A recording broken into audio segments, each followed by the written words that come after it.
What's going on? It's the apocalypse outside right now. If you don't know, don't check the weather in Oklahoma City. It's a real tough scene out there right now. There's human sacrifice, dogs living with cats, complete chaos out there right now. I think I fucked up that line. What are you gonna do? Oh, already. What's up, new guy? I'm the Degenerate75. I'm a PGA DFS content creator who, even on the sweatiest of weeks, when nobody wants to play PGA DFS, you can count on me being here. I don't ever have shit to do other than PGA DFS. If there's going to be an event, I'm going to be here giving you a couple pointers on how not to step on your dick and get a little bit better at this stuff. Also, you're going to want to know I'm not going to give you a single pick, so if you're holding your breath waiting on a couple picks tonight, let me go ahead and save you some time. Fuck off now, because they're not coming. Actually, I will give one, but I guess it's two tonight because they're a pair, but that's just more of like a thing, even though I did hit the winner last week, so whatever. So, if you enjoy the cut of my jib, please come check out this schedule right here. We do this every Wednesday night, 7 p.m. Lord's time zone, although I've got some weddings coming up that I might have to move around the time, so that's going to get weird. But generally speaking, 7 o'clock Lord's time zone, that's central, new guy. And I do the Showdown Hoedown, dude. Check out Showdown, especially this week. It's so much better than week-long, a.k.a. kicking the nuts. I know, I'm here right now. I'm going to do week-long. You're going to do week-long. We're all going to do week-long. But then we're going to be sitting there Sunday afternoon having some real showdown sweats, and all of our week-long lineups are going to be dead and being like, why do I even play week-long? And this is a valid question that we should all ask ourselves. All right. Oh, and don't forget my new show every Monday, Groundbreaking. I do a course preview show. It's doing pretty well. More people watch it than I ever thought would. Okay, and I give my opinions on the prices, and then basically tonight I just shit on everything I said. So there you go. By the way, if you haven't heard, I'm not a fucking poor. I do give away a lot of gifts, and when I do that, it's just winning lineups. You get to make a lineup with me. I've had some success. PayPal to do 10 grand. That was cool. Hashtag Cody. And we'll be doing that tonight. I'll be giving away 3 tickets. If you're here throughout it, make sure you're over in the chat. Make sure you're contributing, and that's how we're going to draw you, right? Yes, I have the will up there to remind me to say that this is sponsored by Nuggets and that there is going to be a giveaway, but let's be honest. I'm going to just have the editor draw it from the chat. So there you go, right? You also need to know I have a big problem saying fuck. Okay, I say it too much, and every time I do, that little fuck counter up there is going to add $1. And last week, I drew one of my buddies, one of the dudes that went to the Try Hard retreat with me. We're already planning number 2, by the way. And Billy forgot a very important lesson about when you play me. If you're going to stab the king, you better stab to kill. And he didn't. He was kicking my ass heading into the weekend, but you know what? My guys, they got a little bit of fight to them, and they came out and they whooped that ass all weekend. That is 9 in a row. Whooped that ass. By the way, did get the DNA results back. I am his daddy. I am officially his daddy. We can confirm that. I'm very excited. I'm excited for the opportunity. So 9 weeks in a row I've won. Will I ever quit saying fuck? Probably not. Probably not, because these bums can't beat me. It is what it is. All the way. By the way, if you want to play me in that, at the end, we'll draw for that also, okay? Let's talk. Oh, I'm already stepping on my own dick. Hey, new guy. Have you made your lineups yet? You have, haven't you? Yeah, see, the weather's got me up. There's no way I'm going to be focused tonight. I'm going to be lacking focus because I have the apocalypse at my back door right now. By the way, this might be the shortest stream ever because I'm afraid the frickin' electricity is going to grow out. Whatever. All right, so let's talk a little contest selection. I think you got to start with talking about potential overlays, okay? I have been tracking these, and this $20 was heading towards an overlay today, right? At least it was certainly not going to fill. And there's still a chance it won't fill. My current math is showing that it will. It's not going to be an overlay, but it may not fill, which is nice because then we don't have to pay the fucking rake, right? That's always nice. Oh man, I already forgot to say I wore the Teddy shirt and everything, and I forgot to say. Pay that man. This is a fucking rough show tonight. I'm telling you, I'm shook. I just put it on my Discord. There's like hail that big coming down right before I went on the air. All right, I'm sorry. Let me refocus. Okay, here we go. So this one, there is a chance it's not going to fill, and that's nice because essentially you just get to play for the money and you don't have to pay DK's rake, which on these is usually like 16%, so that's pretty nice. So this big $20 and this big $5, I would be watching them closely, and at midnight or so, usually that's when that really starts slowing down to a drip on people entering these things, and if you're seeing that it's still 10 or 15,000 short of filling at that time, I think maybe you get in there and you throw some in because there's great expected value when you don't have to pay rake, or Lord willing, there's an overlay. That's where you want to be. So I would definitely be watching those two contests in particular, just because it takes so many people to enter those to fill it up, right? These smaller ones, they're probably going to get there just because it only takes 2 or 3 pros to come in and max enter it, and then all of a sudden there's no overlay, right? But those big ones like that, you're talking hundreds and hundreds of people are going to have to come in and put a good number of lineups in it to put a dent in it. So I would be on overlay watch. I will say I saw DraftKings sending out an offer that for every so much you play in these $20 lineups, they'll give you X amount back. So they know that it's heading for overlay, and they're trying to hedge their bet. By the way, if you really want the overlay, I don't know. I'm not a Rainmakers guy. I feel like I should get into it because I know a lot of people that are doing it, enjoying it. But look at this bad boy.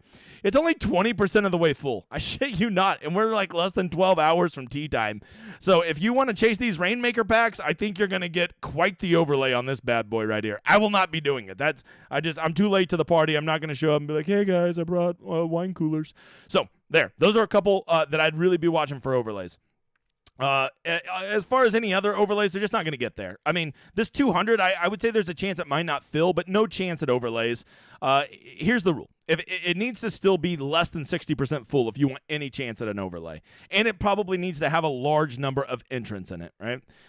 So that's what I'm like here. My baby, the $10 18 max is currently at 2,800 to 4,700. So that's like right at 60%, right? So that one's going to probably be right there on the cusp of, I don't think it's going to overlay, but I also don't think it's going to fill. And, when it doesn't fill, that's less rake you got to pay. And the less rake you got to pay, the more plus EV you're getting your lineups in, right? Single entries, they're not going to overlay, but they're always, as always, they're the best contest to play in. Look, new guy, if you don't know, you want to be playing in single entries, you want to be playing in 3 maxes, and you want to be playing in contests that you can max enter. So if you want to play more than 3 lineups this week and you don't want to just do single entries, well, go check out the 20 maxes. Go check out my 18 max and play in things like that. But as always, just play in contests that have good balanced price structures and ones that you're going to max enter. If you just follow those 2 rules, I don't have to repeat the same shit every fucking week, okay? And then we're all winners, all right?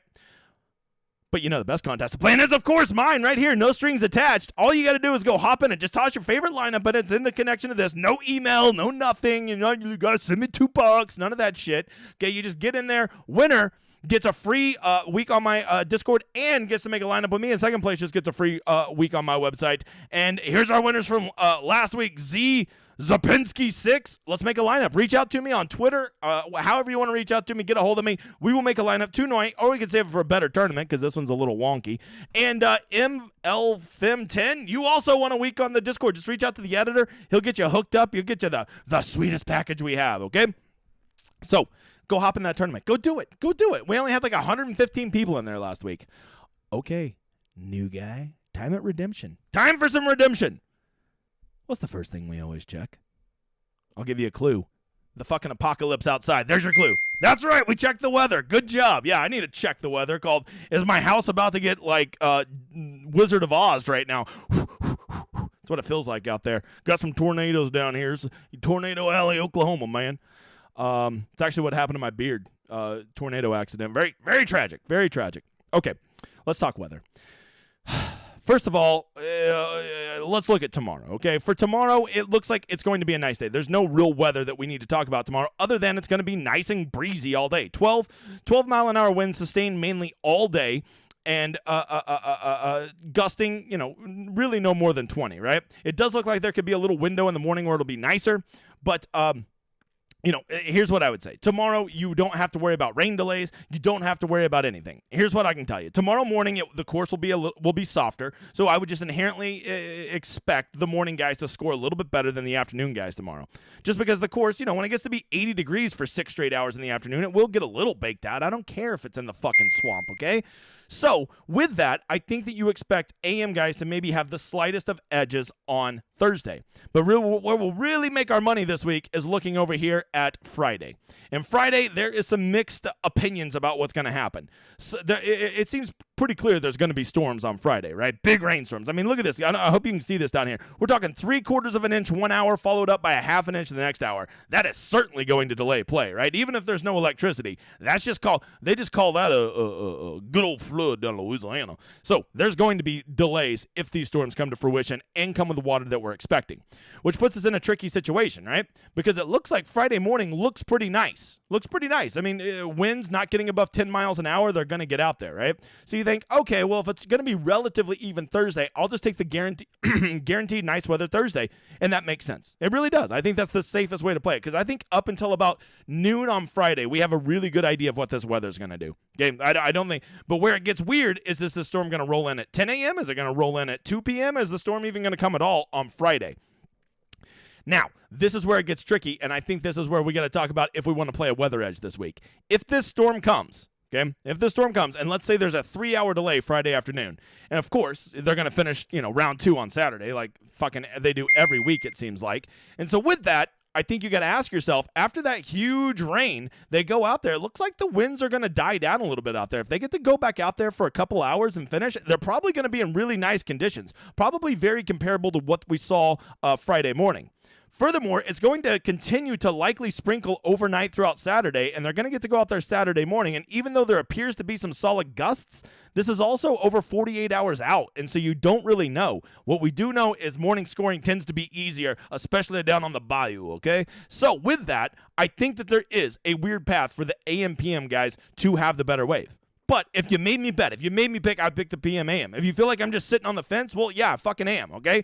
And because of that, what I would tell you to do is, and here's what I'm definitely going to do. I'm going to make 3-player pools, right? I'm going to make 3-player pools. I'm going to do a PM/AM one. I'm going to do an AM/PM one. PM/AM, AM/PM, and then I'm just going to do a mixed one, right? And I'm probably going to do about a third of all my lineups that way. So if there is some weird weather delay or the wind doesn't exactly play out the way we think and one of them gets a huge edge, well, I want to be able to capitalize on that. It's not very hard. You just go take all the guys you like, and then you look, hey, these 15 guys are in the AM/PM, these 15 guys are in the PM/AM, so you just go make a batch of lineups with these 15, a batch of lineups with these 15, then you put them together and you make a batch of lineups with your 30. It doesn't take very long, especially if you're using an optimizer, wink, wink. So with that in mind, it's just going to come down to how does this delay play out, and I think you would be a fool to say that you definitively know that PM/AM is going to be the better one or AM/PM, because we don't know how long this storm's going to be, if this storm's going to come, and what the conditions will be like exactly like after that, right? So I am not telling you to go all in on a wave. Matter of fact, if you want to just ignore it and say, well, I'm just going to play the guys I like, it sounds about 50-50. Okay, I dig that. But if you're one of those weather tryhards like me, I think you do want to give yourself a little bit of weather equity on both sides of the wave. I could see it playing out both ways. I really could.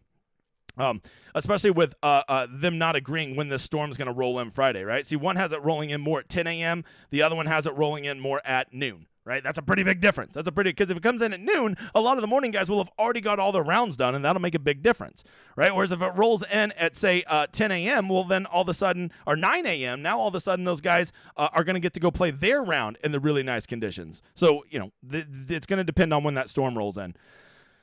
I could go off on which projections are better, but no one cares. Just know that I have 2 meteorologist nerds who are like, how some people are with grass, they're that way with weather, okay? Wish they could come tell me what's about to happen out here right now.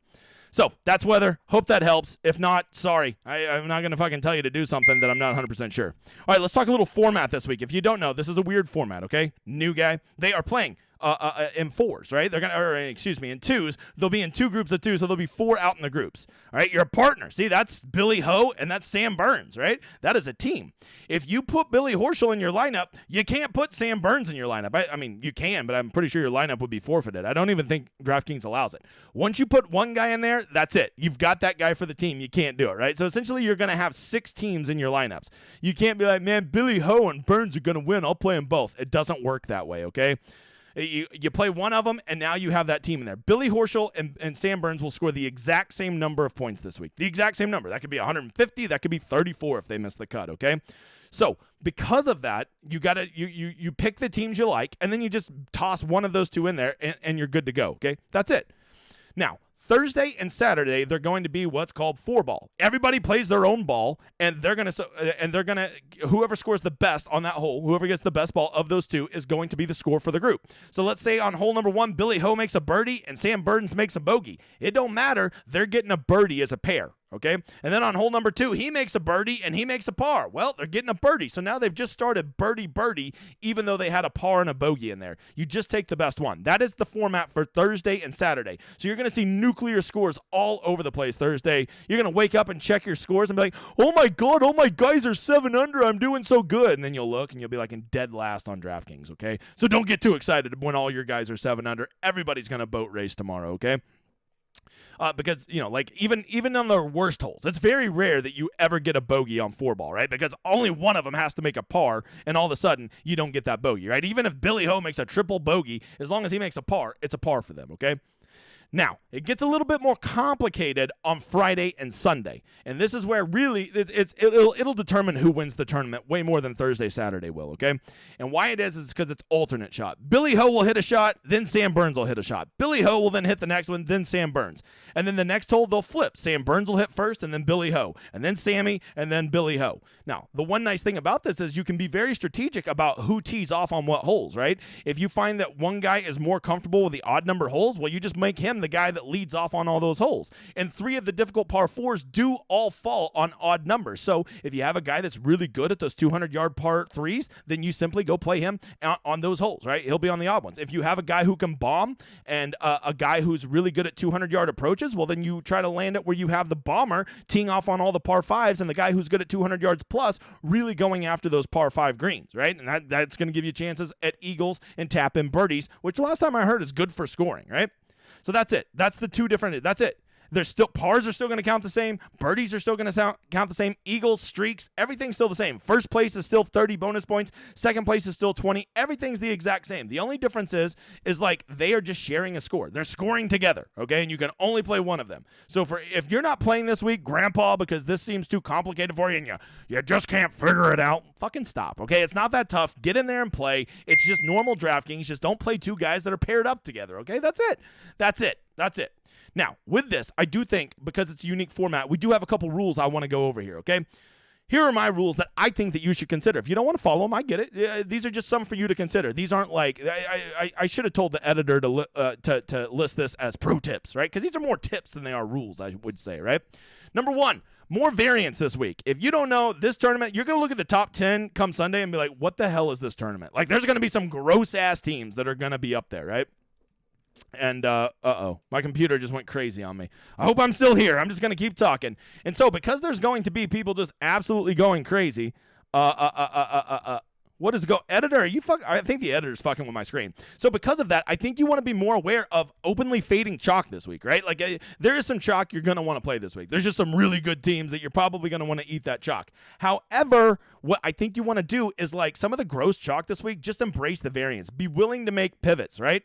Also, people are going to follow projections so much this week. I think this is a great week to not put all of your weight into projections or into models and just simply play the game. Because this week more than ever, it's not just one guy that's going to have to play well to do well. It's going to be 2 guys. And because of that, the variance is going to be even higher than normal this week. So I really encourage you to consider that, right? Number 2, build uniquely. The worst thing you could do this week is win a GPP and then split it with 12 people because you made the same donkey lineup that everybody else made. Consider leaving a little extra salary on the table. Or if you don't want to leave extra salary, because pricing is decently tight this week, consider going with a balance build. Because I guarantee you 95% of all lineups this week will start with one of those top 3 teams. So if you just start with your first team in as like a $9,500 team, you'll already be dramatically different. And this is a week to build differently because the leaderboard is not going to look how it typically looks with all the studs up top, right? It's just not how it's going to be. There will be 3 or 4 disgusting teams up high.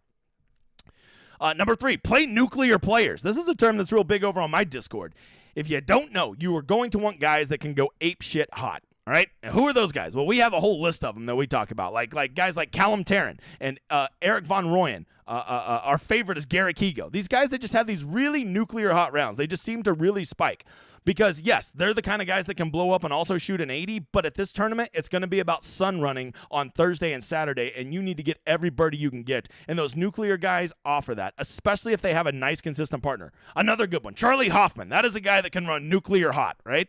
So whenever he has Nick Watney to hopefully make a bunch of pars, he can just go fire at every pin. And I think there's some real advantage to playing guys that can go nuclear hot in this format, because they can fire at every flag and not have to worry about short-sighting themselves, right? They don't have to worry about putting themselves in a bad position by attacking a tucked flag. So I really encourage you to look at guys who are those nuclear hot players, right? If you're unsure, Brendan Todd is not a nuclear hot player, okay? He's going to get 3 bogeys and 3 birdies every round, and that's if he's on fire. Okay, he just plays par golf. You don't want par golf guys this week. Number 4, have some gross plays. I'm telling you, look at your player pool, and if you don't have at least 3 to 4 sets of guys in there that make you vomit in your mouth just a little bit, you don't have a good player pool. There's going to just be some guys that is on nobody's radar this week that will finish in the top 10 and will break the slate. Do you have the courage to play them, right? Oh, he's playing bad and he's playing bad. They could never do good together. Or they could. It's that kind of week. I'm telling you, you're going to want to play some guys that are gross and don't make sense. It's a lot like Showdown this week, where the grosser they are, the better they are. Number 5, play tryhards. If you don't know what a tryhard is, go watch Cable Guy in the basketball scene. It's my favorite tryhard scene of all time. Billy Horschel is a tryhard, okay? He really cares a lot about this. Kevin Kisner is a tryhard, okay? Guys who really give a shit about doing well. They're not here to hang out. They're not here to be buddies. They're not here to, let's just have a good time and just play for fun. No, they're here to win, and that's all they care about. And if they don't, they're going to go be pissed for 2 weeks and not talk to anybody. That's what a tryhard is. And I think you want tryhards here. A lot of this feels a little resorty, a little gimmicky, this whole format. And if you have guys that are going to be focused and really give a shit about winning, I think you want those guys so much more, right? I think that's why Patrick Cantlay may be the most appealing this week. That guy is a tryhard. You can just look at Patrick Cantlay and he's got to be the worst hang of all time. You give me a guy who would be worse to hang out with than Patrick Cantlay. But at the same time, on the flip side of that, I bet he's a hell of a teammate to have at this, because he's going to be focused on every single thing. Hey, Xander, quit smiling. We're only up by 6. He's that guy. 6, lean on guys who have experience playing together, all right? That's simple. I want guys who are used to playing together. So many of these teams make 0 cents whatsoever, and I don't know why they're together. I've heard a lot of them are getting paired together based on, data, right? Like, oh, I see you're a ball striker and can't putt. Hey, I'm a ball striker and can't putt. Nice to meet you. I'm Luke List. Nice to meet you. I'm Henrik Norlander. Okay, I guess that's why they're paired. Some of these guys, these teams make no sense, right? And they've never played together. They have no history together. They have no relationship. They have no camaraderie. They have none of that, right? I don't want that. I would want guys who've played together, even if they've only have marginal or bad results, at least they're familiar with each other, right? And they like each other enough to want to go do it again. So there's something to having guys who've played together before, I think, just builds in a little bit of an advantage. You know where your partner is going to leave you when you're doing alternate shot, right? You know that you can fire at this pin because he will definitely get down that 30-footer in 2 strokes, and so you don't have to worry about blasting your birdie putt by. Having that confidence is a real big deal, right? And so I want to play guys who've played together before. That's the thing that I'll be looking for. Number 7, legit pros when possible. Some of the guys in this tournament are slapdicks, okay? If you don't know, the top 80 guys get to then go pick a teammate. Yes, they can pick somebody else who's also in the top 80, but they can also just go pick any crumb bum, right? The famous example used to always be Brooks. Koepka would always bring his brother Chase there. And I don't want to play Chase Koepka, right? I don't want to play scrubs. When all things are equal, I'm going to give the tiebreaker to veterans of the PGA Tour, right? Guys who've played a lot of PGA Tour golf. And yes, you might think they suck, and they might suck, but you know what? They've been on the PGA for numerous years, so they can't be that bad, right? So I will be leaning on legit PGA pros when possible, and to a lesser extent, the European pros. Number 8, complementary skill sets.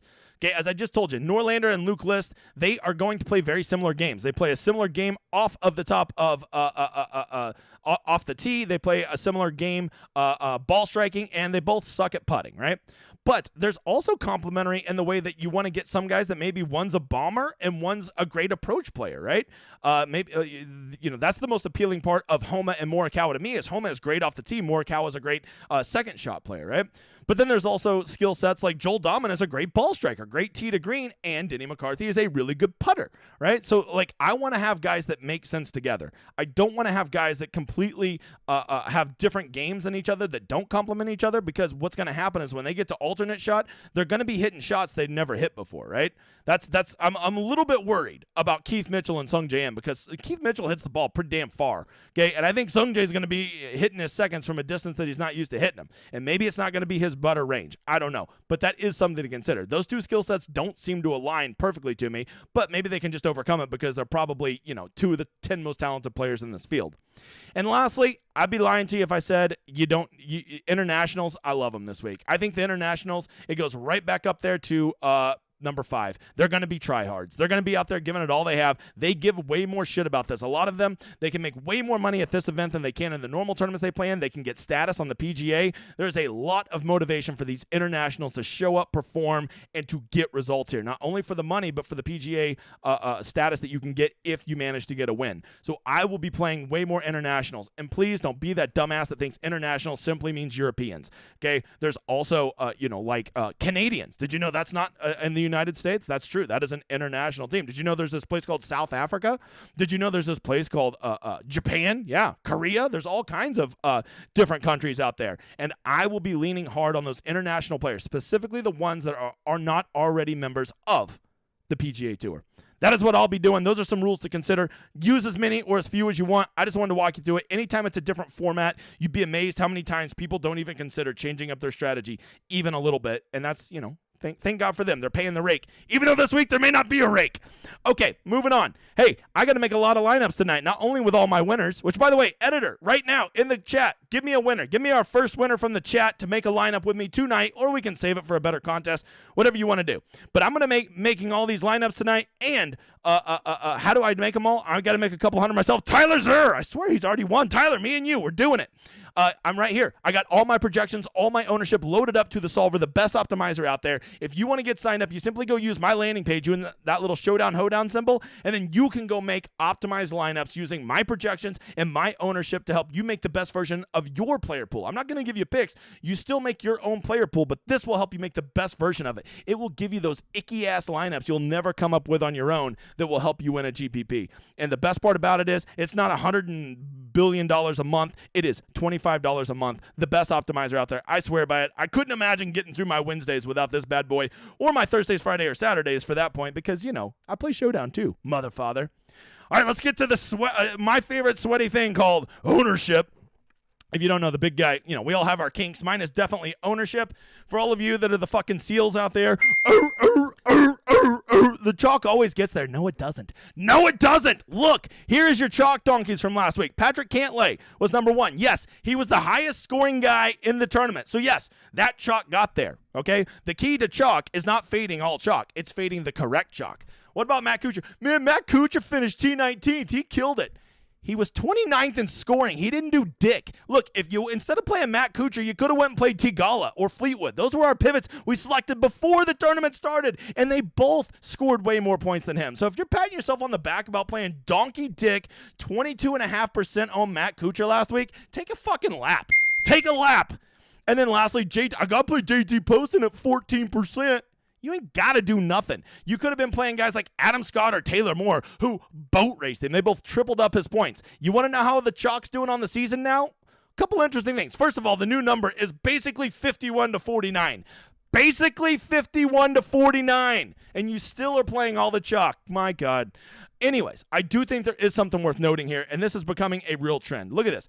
Our top one is always one of the, so for last week it was Cantlay, the most expensive of the 3 chalk guys. It is getting there quite frequently versus the other options, right? 39% versus the primary pivot, and or it's getting there 61% of the time and 70% of the time against the second pivot. So I think, but if you go down here and look at our second, which is, a medium price guy, and then our low one, they're actually losing to the chalk. So what does that tell me? That tells me if I'm going to eat chalk, I'm going to eat chalk on the expensive guys. That's what I'm going to do. And the numbers bear this out. If you are going to be a person who eats chalk this year, which I will always say this, and the fucking retards will not listen to me, it is okay to eat chalk for the top guys. Okay? If you're going to eat it, that is the place to eat it. But when you're eating it on $7,100 guys, my God, man. So remember that. I'm not telling you to eat that chalk just because it's up there. I'm telling you it gets there more often. The numbers have bared this out. We've been looking at this for almost a full season now, okay? So there you go. Let's get to ownership. Here's my top 10 most owned guys. Top 10 most owned pairs. Let's see here. You know, to be honest, Cantlay and Xander, I knew they were going to be astronomically high. They're perfect, right? They're both coming in great form. They're both tryhards. They both enjoy playing together. They both win a lot. I mean, they're everything you want to see. Oh, and they're definitively the two most talented players here, right? I honestly thought they would be closer to 50%, but it appears as though they're going to be a mere 40%, which is still outrageous. And I think anytime you're playing week long, aka kicking the nuts, you always have to be aware that maybe it is best to just block out. If I just fade this one team, 40% of it's over. If they get T29, there's about a 0% chance they will be in the optimal lineup. Now, you also got to remember, these two guys legit have about a 20% win equity. That's 1 in 5. That's the highest we've ever had by far over on my Rosetta Stone. They also are well over 50% to finish in the top 20, right? So when you factor those things in, you have to ask yourself, how likely are they not going to be in the optimals versus how much ownership do I have to eat? That is something that only you can do. Here's what I would tell you. If you're going to be one of those people that wants to play Xander, wants to play Cantlay, and maybe 20% of your lineups, I think you're just being a moron. If you're going to be underweight on these guys, why even play them at all? Just put your stones on the table and say I'm completely fading them. All right? If you want to hedge a little bit and just go 40% and basically just be what the field is and say I'll get different elsewhere, at least I can respect that strategy. But I think if you're going to play them, the best way to do it is have a little leverage on them. Get them in 60 to 80% of your lineups, so if they do hit, you are still outpacing the field with how good they are doing, right? So my advice to you would be, if you're going to do the 40% because that's where they're going to come in, I get it. But I would say this. Consider doing 0% or 60+% of them, right? But in the meantime, you know what they are. These two guys, anytime you're 40%, the man's donkey chalk, and we don't play donkey chalk. Except when we do. Especially with these two. I think you got to consider playing it, right? Now, this brings up a second thing here. 30% own Benny Ann and SH Kim. I knew from the second I saw these prices on my show Monday that they were well underpriced. They are far too talented to be down here. The projections love them, and they seem like a very safe play. But you know what you can do with safe plays in PGA DFS? You can shove them up your backside. Okay? So, anytime these guys are 30%, anytime you see somebody in the 7,000s at 30%, and you don't instantly know that these guys, I mean, this is beyond. I mean, like, I need a new term. These guys are so bad. The man's donkey chalk. The men, and we don't play donkey chalk. Those men are donkey chalk, and they might be the worst donkey chalk I've seen all year. I mean, the worst I've seen. 30%, if they really come in at 30%, which honestly it might be higher because the projections love them, and I think people are really going to lean on projections this week as the content is very few and far between, and people are like, I don't get the format, so I'll just do what projections tell me. Okay, well, that's fine, but I'm just telling you, that's going to lead to a lot of people having Benny Ann and SH Kim in their lineups, okay? From there, Trey Mullinax and Scott Stallings coming in a cool 22.6%. First of all, this one doesn't even make sense to me. When did Scott Stallings and Trey Mullinax become good at golf? I don't know what's going on here. But regardless to say, I think it's pretty easy to say. The man's donkey chalk, and we don't play donkey chalk. Disgusting donkey chalk, and we don't play them. Okay, those last two, I can't even say except when we do. If you play them, me and you, we're not vibing. We're not vibing, okay? I get it. Cantlay and Xander, I get it. The win equity is through the roof. The win equity of these two is like 0.3. Okay, so like you go live that like feared life, right? Oh, I can't miss out on Kuchar because he might tear it up, or he could just be Matt Kuchar, play like he always does, and be 29th in points, and neither help nor hurt you. He's just another dude, and you could have played Justin Rose. That's what you could have done. Okay, Colin Morikawa and Homa. Coming in at 22%, a little bit high, but, when you're right next to Cantlay and Xander, there's no way that I can call you donkey chalk. So we're just going to give him, it's not, I don't love it, but, if you want to play him, you play him. I think it's a great way to get off some of that ownership, and they clearly are the second most talented team. Is that something I want to play at 10,900 at 22%? I don't know about that, bub. All right, the Kims, Siwoo and Tom, in my opinion, probably the fourth most talented team in this field. I'm a big buyer on both of these guys. I think they're super talented. 9,700 is a fair price, but, they are getting a little pricey. I think I'm in a good mood, and I already have so many other donkey chalks. I think I'm just going to give them, chalk, let's pump the brakes. Okay. So I'm reading the chat over here. I see. No. Yeah. Romeinstein. They're literally tour pros, and you say they're not good. Hey, good thing you're here to listen to my opinion. Fuck off, loser. All right, you just made somebody $1. Okay, Nick Taylor, Adam Hadwin. 21%. I love these guys. I think they're going to be good plays this week. But man, that is the definition. The man is donkey jock. And we don't play donkey jock. We don't do that except when we do. All right, this one saddens me. I really love these 2 Euro groups here, but when they're underpriced, you just got to remember rule number 1. Rule number 1 is when people are underpriced and they have talent, people are going to play them. So both of these two, without question. The man's donkey chalk, and we don't play donkey chalk. Huge donkey chalk. All right. So, all right, Keith Mitchell and Sung Jae, I would give them quite, they're 18%, but, you got to look at the people that are around. They're just, they're okay chalk. There's nothing wrong with that. Same thing with Billy Ho and Burns. They're getting ownership, but it's simply just because of where they're priced, right? But then you have a couple more down here. Davis Thompson and Will Gordon and Matt Wallace and Callan Shankwin, and you got to ask yourself, hey, why do you have those as honorable mentions? Oh, that's a good question, sir. Anytime you see 2 guys as honorable mentions, and look at this, over 15% in the 7,000s, just know this rule. Almost without exception, when you get over 15% in the 7Ks, without exception. I mean, there might be one in the history of me doing this show, but I doubt it, Bob. I doubt it. So, with that, you know what these 2 guys are. These 2 guys? The man's donkey jock, and we don't play donkey jock. Donkey jock, and we don't play him, except when we do. Sit down, guy in the back. Golly, the guy in the chat got the guy in the back fired up. Now he's crawling up the wall. Get down, he's gone. Editor probably booted him. But yeah, look at the editor already deleted his message. Romanstein. Whatever. Okay. You know you're growing when you're getting haters, especially at the Zurich. Let's go. Okay. Thanks for the follow, by the way, Romanstein. I think we're almost at 3,000. We appreciate you. Let's get over to the model. If you don't know, the model is life. It's what I'm all about. Things I looked at this week, proximity over 200 yards. Incredibly, that is the number 1 distance at which they will be shooting. I want to see guys who are good at that, right? And I don't need them both to be good at that, but I'd certainly like to see one of them good at that, right? That was the one I weighed the most. Birdies are better gained because if you don't know, you're going to need to be scoring some birdies this week. Opportunities gained, which means how often they give themselves birdie looks, and I really care about that this week because if you have 2 15-footers for birdie this week, well, normally if you have 1 15-footer, you just say, well, my guy won't make that. But when you have 2, you assume, okay, they're probably going to make one of these 2, right? So I really want to see those guys. We have that same Poa Trivialis grass that we've been seeing at Sawgrass, Scottsdale, Innisbrook, Harbortown. We have it once more. I want to see guys who putt well on that. Longer par 5s, recent ball striking, good drives, and then wedge range, 100 to 125, because there are some short par 4s where being able to throw a nice little flip wedge in there is going to do you really nice. And as lastly, this is another Pete Dye course. I will be the first to tell you, actually, I would not be I'd be like the 50th to tell you that this is not a normal Pete Dye course. It's a little bit longer. It doesn't play all the same tricks that a lot of other Pete Dye courses do, but it is a Pete Dye course, and guys who seem to score well at Pete Dye course, it does seem to carry across. And in a shocking bit of news, Patrick Cantlay and Xander Schauffele are number 1 and number 2 in my model. How am I so good at making these models? It's a true gift I have, I tell you. All right, I mean, Cantlay and Xander, they're the 2 best players in this field. Of course, they're going to be number 1 in the model. They're paired up together. You got to love them, and that's why they're going to be 40% owned. You just got to start asking yourself some question. What place do they have to finish to not pay off that price tag? And to me, the answer is they're probably going to have to finish worse than 10th place, right? So how frequently does that happen versus how owned they'll be? That's an equation only you can answer, right? And maybe your numbers are different than mine. Maybe you think Cantlay and Xander aren't 1 and 5 to win. Maybe you think they're legit like 1 and 3 to win. Well, if you think that, I don't see any way you don't play them. You cannot give up 1/3 win equity.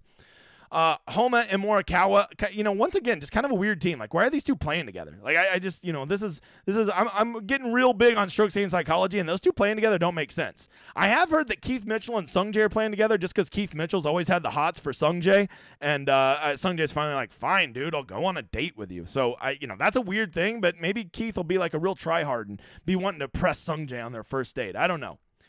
Sun Tigala are going to be completely forgotten about. I think they might be under 10%, and it's very simple. They're overpriced compared to the people around them, right? The 3 teams above them are better, and the 2 teams right below them are better, and that is that is what we call a squeeze sandwich, okay? They are sandwiched right in between all those guys, and their ownership is going to be depressed because of that. The Kims are going to be popular. Burns and Horschel, honestly, I thought at 9,500 they would be the second most popular team, but they're not. Billy Ho's form hasn't been great, but you look at a lot of these chalky teams this week, it's usually one guy who's playing well and one guy who's kind of right now. And, Sam Burns is playing well and Billy Horschel's not, but that isn't affecting a lot of the other teams. So I don't know why they're not getting more ownership with the way Sam Burns is, playing. Plus, Sam Burns is a killer on these greens. Look, they are the number 1 and number 5 putters on this surface. Truly incredible.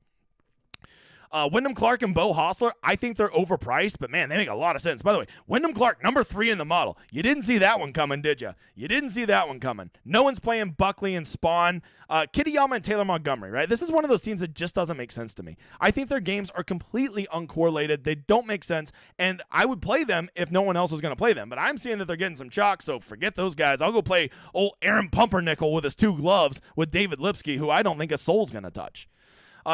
Denny McCarthy and Joel Dahman. Once again, they have games that are not similar at all, but I think they have games that can complement each other. Taylor Montgomery and Kurt Kitayama's games are not going to complement each other. Just my opinion, Bob. Just my opinion.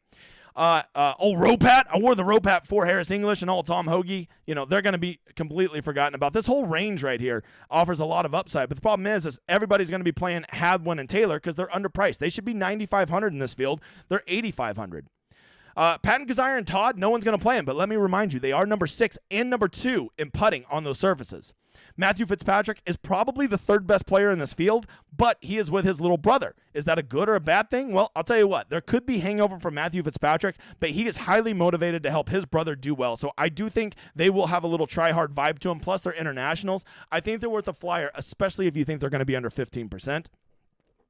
From there, you get down to the 7Ks. This is where a lot of those good Euros are. You know, Dietrich and Perez, Hogard and Olesen, some really intriguing teams. You've got Team Old Man with Zach Johnson and Steve Stricker that not a soul's going to play. And then you just have some misprices here. Ryan Gerard and Ben Griffin, Will Gordon, Davis Thompson. These guys are too talented to be below Steve Stricker and Zach Johnson. I don't know what they were thinking with that pricing, but whatever. T. Dunks and Hank Lebioda. That's a team that I could see, making sense together. From there, I will tell you this. After 7K, it gets real gross real quick. When I did my sleepers today over on the website for everybody, I was struggling to find them. We had to change the rules just to have enough sleepers to make a show. One that I see catching a lot of steam is Eric Cole and Sam Saunders. Eric Cole has been playing really well. Sam Saunders has kind of like vanished off the face of the earth, but they do seem to be the most popular of all of the teams that are 7,000 or below. When I talk about maybe playing guys who could sun run, why not consider Austin Eckroat? I believe he's with Scott Harrington. And so, if you're going to play somebody who can sun run, Austin Eckroat can sun run, trust me. And maybe he gets it together for those 2 rounds, and they boat race, and then they just do average on alternate shot. Something worth considering. And then, of course, as I told you earlier, Nick Watney has been horrific. But when you have a guy who can get flamey hot with the irons, his name's Charlie Hoffman, I think you got to consider him, right? And so that is the basics of the model. That was some sleepers. I think your big pivots, I kind of skipped over pivots, would be like Suh and Tigala is a big pivot. Buckley and Spawn is a big pivot. Lipsky and Rye is a big pivot. Neesmith and Moore. So if you're wanting to live that pivot lifestyle, those are some really good ones. Kazire and Todd is a good pivot. Redmond and Ryder. Those are some really good pivots from 8,000 and above, all right? Which now leads me to... who is the one guy I am definitely, the one group I am definitely not playing this week? Well, I got to tell you, let me get my sound effect ready. This group, I all week I was for sure it was going to be Cantlay and Schauffele. I had a whole speech prepared about how I play to win GPPs, blah, blah, blah. I don't care if they're going to win, blah, blah, blah. But you know what? They are not the donkiest of all chalk. I've almost talked myself into playing them because I'm so excited to fade this other group. Coming in at a smooth 30% in the 7Ks. S.H. Kim and Benny Ann. How else can you say it? But they're just donkeys, man. That is just as bad as it gets. I get that they're mispriced. But even if they come in at 20%, that is just beyond stupid. So you go play them if you want. I am so happy to fade them. You'll see me out there dancing in the hail in the streets, naked, getting pelted by golf ball size hail. Which brings me to the one group that I am definitely playing. And I know a lot of you say, this is that guy that never plays chalk. He says always fade the chalk. Well, you know what? Matter of fact, my one pair I'm playing this week is Donkey Chalk. But I decided Monday when I first started looking at stuff, this was the team I was playing. I wanted to play them from the second I saw they were paired up. Then I saw that they were underpriced. I knew at that point that they were going to be chalk. They both come off as tryhards. They both have played together before. They're both internationals. And they're everything I want in a team. So, don't forget, last week I picked Matthew Fitzpatrick. I did not mush him, and I hope that I do not mush this team.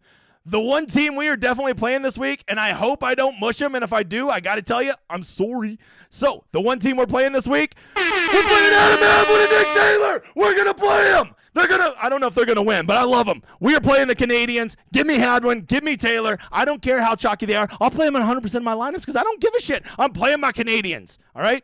Yeah, they got the jean jackets on and they're sorry. All right, sorry. Hey, before we get to the drawing, don't forget to come check out my website, dgen75.com. We are growing every day. Got to be the fastest growing community in there. Look at all these winners. This is just from last week, right? Look at all TLT and Golden Taint, Mike, Jim, Resolution, Yanni B, Eric, all those guys are winners, right? Look, and then we got like all of these guys on the periphery just having massive weeks. Congrats to all the people in my community. Love to see them doing well, killing it all the time. And of course, I have the best tool in all of PGA DFS called the Rosetta Stone. Has everything you need to make informed decisions to make the best version of your player pool. Even for this weird ass wonky week, we still managed to scrape one together, and we'll still do one for round 3, and we'll still do one for round 4 because we are tryhards. All right, lastly, I'm almost to 3,000 here on my website. Do me a favor, go drop a like and a sub if you would. Tell a friend, because you know YouTube ain't going to share me. You'll never see an ad on these videos or these streams to thank me. Just simply, give me a new sub. All right, let's get to those drawings. Editor, the first one is to win a ticket with me to play. This is courtesy of Nuggets, who's on vacation with all the money he's been winning from DFS, by the way, to win. All right, the first, Zach, I know that guy. Zach wins. All right, and now let's do for the fuck counter. Wait, we got to get one more so we can get up to 20. And here's for the F counter. Who is it? Keegan White. There you go. Keegan, me and you. Send me an invite tonight. We will play for this $20 in there, okay? I'm going to do one more drawing here in about 10 minutes. Here in about 10 minutes, we'll do one more drawing, all right? I'm going to get to the chat now. Probably going to zoom through it. Not going to lie to you. Still a little worried about it. What are your thoughts on Chappell and Duffner? You know, I actually kind of like Kevin Chappell, Wolf, and Jason Duffner has been like sneaky good, but man, those two guys can't putt. It's going to be infuriating when they both have 6 feet for birdie and you get a par for the hole. Favorite 6K group? I'm not going to tell you, okay? Come watch my sleepers. No, Hoffman and Watney. There you go. Who is your favorite listener? I would say Lee Rofdell is. That's probably who it is. Okay. Are we drinking bourbon tonight? No. I'm going to be drinking cold brews and Topo Chicos, brother. I get a bourbon because they're on Bourbon Street? No, they're in New Orleans? Oh, bourbon's popular in New Orleans. I don't know. Never been there. Need to go. Go see Nick. Favorite pairing other than the top 3? Adam Hadwin and Nick Taylor. You're going to hear that answer a lot. Why does it smell like a gym in here? Because we're a bunch of sweaty tryhards, Jeff. I love it. Great question. Let's see. This event, can Fitzpatrick Bros pull off a mate? You know what? At first I was like, there's no way I'm playing Matthew Fitzpatrick and Alex Fitzpatrick, but I've kind of realized that Matthew Fitzpatrick's kind of a tryhard, and he needs to do well for his brother, so I've really warmed up to him. I went from no way I'm playing him to maybe. That's where I'm at, okay? Which salary range do you think has the best value? Definitely the upper 7Ks. There's too many good, from 7,500 to 7,900, there's too many guys in that range that are just too underpriced, without question. Should I burn my money this week? Well, Justin, it's really simple. How about this? Let's just make an agreement here. If wait for overlays, or at least for the contest not to completely fill, so you're not playing rake, and then toss some lineups in those. And then if they all end up filling, they catch a bunch of momentum night, just play Showdown with me, brother. Play Showdown. You know there'll be an edge at Showdown. People will be like, they shot a 60 yesterday. They'll definitely do good tomorrow. Not even understanding that it's alternate shot the next day, and they're dumbasses. Okay. Is the biggest edge for guys who've played together, or is it about how game complement each other? I like guys who've played together more. That'd be my answer. Because complimenting each other, I mean, I highly doubt they're going to play together if their games are complete opposites. So I'm going to go with guys that like each other, who are familiar with each other, who, like, when they miss a 4-foot birdie, they're not going to be like, this stupid motherfather. Okay, I want guys that, like, are friends. Like, they're used to playing together. At least get the best out of each other. In the 20 max, using a Cascade, is Donkey Chalk, Sloth, and X still a bad play? No, because if you're doing the Cascade, the way I understand it, let's say you have 5 guys and you have 5 main groups and you're rotating 4 of them into every lineup, you're going to be something like 80% exposed to all those groups. So you would still have great leverage on them. So I don't mind that. After a week, can we officially say Webb is broken and not likely to be fixed? A weird question for this week, but Webb is definitely broken. What is greater than 20% chalk you definitely putting in your player pool? Nick Taylor and Adam Hadwin. Decided that a long time ago, brother. Favorite stroke play psychology pairing? I'm going to go with the brothers. I feel like Fitz is feeling good about his game. He's going to be motivated, and he's going to be locked in. Plus, he's such a nerd. Even if it wasn't his brother, he'd still be out there trying. And I know his brother wants to do well, right? And that can't easy being a little bro to Matthew Fitzpatrick. How many duos from 70 to 150 lineups? So if I'm doing 70 lineups, I would be around 22, and if I'm doing 150, I'd be around 26. That's where I'll be. 9 and 8K range teams that are most likely to miss the cut. I can look at that for you. A team that I think is very likely to miss the cut that is in that range is who is somebody that has really low. Hardy and Riley. I love those guys, but man, they can miss a cut. Trust me. Thoughts on Tigala team up? Think they're going to be deadly. I mean, I'll tell you what, Tigala, after the tee shot, I love his game. I think from the approach in, I love his game.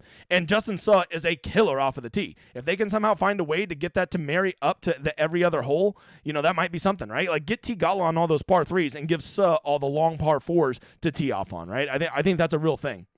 Thoughts on fading 10K? Man, there's just so much win equity up there, Cal. And unless you're just doing one lineup, maybe. But if you're doing multiple lineups, I think you got to have at least one of those teams. There's just too much win equity tied up in those guys. Cody, my man, thank you for the super chat. I appreciate you, motherfather.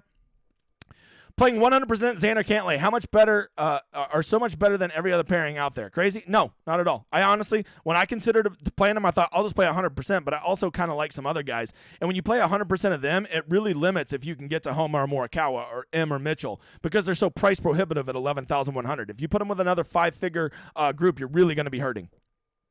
How's it going? Better now that you're here. Ayo! How many lineups are you running this week? To be determined. Right now, I only have like 35 reserve, Kenny, but I have a feeling I'm going to be spamming the $5 and maybe the $20, depending on if there's an overlay or if it doesn't fill. I'll kind of let that dictate for me. But I do want to play more Showdown than week long this week, right? For 20 max, what's the ideal player pool size? 15 to 16 for me, brother. Which one of these teams in the 7Ks are you leaning to play? In the 7Ks, give me man, probably Perez and Dietrich. I love Charlie Bucket. Think Hubbard has back-to-back good tourneys? I don't. And I don't like his partner. I can't even remember who it is. I just remember thinking I don't like his partner. 3 max contest. What is a good size for a player pool? I like to go about 10. I go 3 guys in all 3 lineups, and then I mix and match the last few. Burns, yes, he burns it up. What is the prize money drop kick in the nuts? Why did the prize money drop and kick in the nuts? Because they just knew people weren't going to be as interested this week. That's why there may be potential overlays, right? Nick says, show the shirt, pay that man his money, and go buy some alligator boots. Nick got me that shirt, and then I totally forgot to promote it. Thanks again, Nick, and thanks for the super chat. The editor will be eating. I might even feed the guy in the back this week with all these super chats. I don't know what to do. How many Diet Cokes is John Daly drinking this weekend? Probably about 1/5 as many beers. Giving up too much win equity, fading the 2 most expensive teams. Not too much, but you're giving up a lot. I think you're going to want to be very aware of your win equity for the rest of your roster when you fade those 2 teams. Why are teams in the 6K so gross? Honestly, it's because they couldn't get enough people into this tournament, and now you're letting slapdicks in, and then you let the slapdicks go pick their slapdick friends. You're going to get a real slapdick team in the 6Ks. All right, is Stricker Johnson viable for a 20 max? You know what? I'm kind of warming up to it. I think I might play them. They're going to be 4%. I'll play them. Okay, this is a weird, wonky tournament, Sean. I'm telling you. There are going to be some people in that top 10. You'll be like, what is this tournament? Are people getting too cute, contrarian fading Xander and Cantlay? I mean, if you're fading them, no. If you're being underweight, I think that's too cute. Just put your balls on the table. Thoughts on team Sustin Thagala? I'm warm to him. I'm a leverage man this week. Give it to me. Is this a week for Harry Higgs? I'm never a Harry Higgs guy. I like him as a person, just never play him. Recent form or tournament history with a consistent partner? I'd rather have a tournament history because I think recent form is a little misleading whenever half your shots are going to be the other guy, right? Where can we find the tournament link? Ryan, it is in the description of the video, man. In the description of the video. Are you eyeing players who've had success in team play? I definitely am. Norlander and List are good. Mr. Petrini, look at the ownership over on the website. They're pretty owned together, right? The area in the course, heavy rain will delay the tourney. What do you think? Wuss? The area course is any heavy rain delay the tourney. I don't know what that means, Nick, but yes, I think there's going to be a delay, so that's what I'll answer. Palmer and Piercy, Ricardo, I was warm to them until I saw that, they're going to be owned. I was like, why do people want to play Palmer and Piercy at, 76, 7,700? Yeah, I don't think so, Bob. I don't think so. I'm sorry to hear about your beard. How do you determine who plays better in team play, if anything different? You can go look at their team play record simply by looking at Google. Just Google it and find that. Or, I've been doing it so long, I just kind of remember everybody. More balanced or studs and duds? I think I'm going to be way more balanced this week. I just love so many teams in the 8 and 9Ks that are coming in low owned. It's going to allow me to build my roster a lot different, Cody. So play AM, PM a little? I think so. I mean, I'm gonna do probably a weather update tonight, Terry, but that's how I'm leaning, brother. Who are some real try-hard players this week? I mean, Billy Horschel's a real try-hard. Matthew Fitzpatrick's a real try-hard. I just looked at his name. Who's the guy at 7,700? Ryan Palmer. There's your 3 try-hards, okay? Did I make my lineups yet? I hope not, Corey. If you did, you might as well give up your money. What do you think about Dahlman? Love him. Do you do bar mitzvahs also? I can. I am for hire. I'm not. Do you think Chalmers and Piercy are going to be in? I mean, I guess. Not the first team I would think of, Bob. Not the first team I would think of. Is it actually safe to include 6Ks this week? Brock, let me tell you, I have a 26-person player pool as of now. Only 3 of them are in the 6K, if that's any help. So basically telling you a little bit, but don't get carried away. That's how I'm doing it anyways. If the $5 doesn't fill, putting 30 lineups worth it instead of maxing? Yeah, I think so. I think you can get away with that. I'm winning on Showdown. That great idea, new guy. There you go. You're getting it. Matt Slovakia, what's your best advice for someone who min cashes but wants to take it to the next level? You're going to need to make a point to every one of your lineups. You got to have one guy that you purposely are saying, this is my purpose pivot, and this is my purpose low own guy. And then if you find that if you really want to get ballsy, do that with a third guy. And do that, and that will really get you from just always min cashing, right? Stop playing Matt Kuchar, okay? That's what you do if you want to stop min cashing. Am I a sweaty tryhard for fading Cantlay and Schauffele and Homakawa? No, I think there's enough. If you just fade those 2, you can probably get it done, but I don't know if I'd fade all those top 4 or 5. I think there's from, what is it, Horschel up, I think there's a lot of win equity. I would say something like 50% of the time one of those top 6 teams are going to win this tournament. But the top 10 is going to be gross. Just the winner, I think, is going to be pretty obvious. Editor, leave the man alone. Can make him a tourney trip next year. I promise. We good. There we go. All right. My second pivot is Percy and Chalmers. You got to get over that. Xander and Cantlay for me. Thoughts? I think that's a pretty safe start, Joanne. Just, make sure you get overweight on him. That's what I would say. What's more likely in this year, 2021, Xander and Cantlay finishing 11th or them winning? I would say 11th would almost be exactly 50-50, Nick. I bet if their top 10 odds are exactly 50-50. That's the odds I would lay to somebody if they want to bet. Did you find any cold brews in Oklahoma? I had to go to 3 different Walmarts, and I think I found the last ones. Taylor Atkins, my man, keep up the good work, you motherfather. Way to grind, even we aren't. Hey, that's Bill. I know that guy. He won like $1 bajillion last week. He wins a lot. He's real good at DFS. Thanks again, I know him as Bill. I don't know why it says Taylor there, and his picture kind of looks like Channing Tatum. Which, by the way, can we talk about how Nick Taylor kind of looks like Channing Tatum here? Anybody else see that? Am I the only one that sees that? Let's see. Moving on. Before my electricity goes out, congrats on the victory, the F counter last week. Well done, sir. Billy, class act for you to thank me. But you should have finished me off when you had me. Chris, the other Slovakia. Do you think the storyline is a narrative college team? Actually, I like that, Chris. I like those narratives this week. Give me guys who like each other and play together. I really do. Now, if they're tryhards, if they're a couple guys just want to go up there and get caught up and let's just have a good time, I don't know about that. But if they're a couple tryhards, I'm in. Eat Cantlay, slow play chalk. Nom. Okay, I'm down with that. Let's see. Run up the F counter, like button. Oh, that was when. Who was that guy again? Romaine Lettuce. That's right. Sorry, Roman. Come on back, bud. I accept your apology. Under 9K, lowest own, most win equity. Okay. Under 9K, Nick Taylor and Adam have one. Oh, no, that's not lowest own. Never mind. Let's see. Lowest own with the most win equity. Nick Hardy and Davis Riley. They've got some win equity for shizzle, and I think they're going to be 8%. Playing 3-max, should I mix it up or take a stand up top? When I'm playing a 3-max, I tend to I would play at most 2 teams up top. At most 2. And I would make a point to have them in at least 2 of those 3 lineups, or it just doesn't even make sense. Maybe put them in all 3, right? Ryder Cup captain team, Stricker and Zach Johnson. Yeah, and they're going to go out there and show those young whippersnappers how it's done. That might be a thing. I don't know. Wow. Chat just jumped on me here. Hubbard, nope, I'm out. How does this guy in the back keep sneaking in? He lives in here. I mean, he just lives in the corner over there. Very sad life for him. How are you planning on playing PP this week? So I'm going to wait till round 2. I want to get an idea how the course is going to play, but I will definitely be incorporating that into round 2, round 3, and round 4 if you want to come check it out.